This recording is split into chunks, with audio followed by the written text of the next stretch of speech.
के कहता कि प्यार होला ना दोबारा, लागे जकर हवा उहे जानेला बेचारा।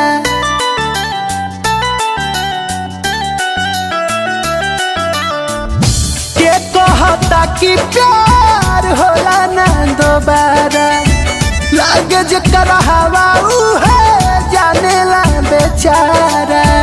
केहू के न दोष किस मोतिये के मारल बानी, फिर दिल देके आज मोहब्बत में हारल बानी। वॉशिंग मशीन में डाल के खंगारल बानी, फिर दिल देके आज मोहब्बत में हारल बानी। केहू के न दोष बा। म्यूजिक बाय पवन यादव।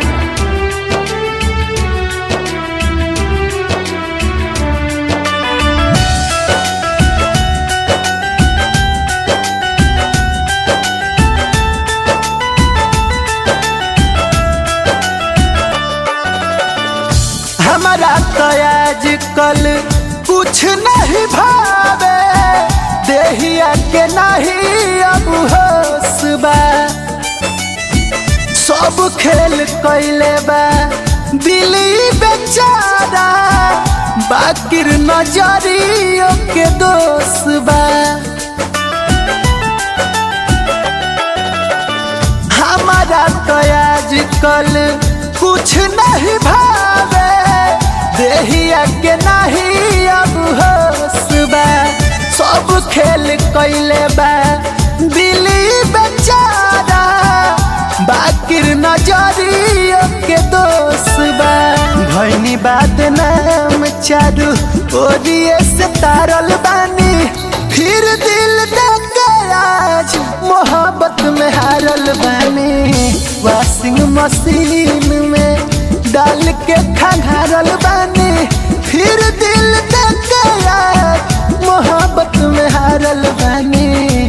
केहू के न दोष बा।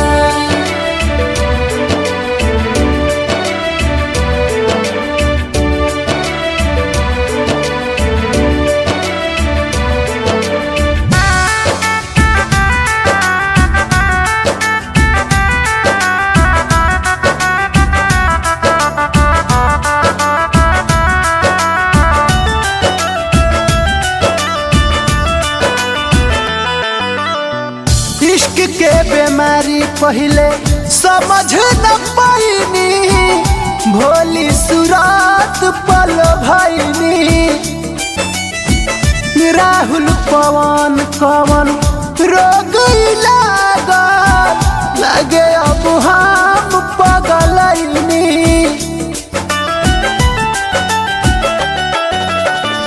इश्क के बीमारी पहले समझ न पाइनी, भोली सुरात पल भइनी।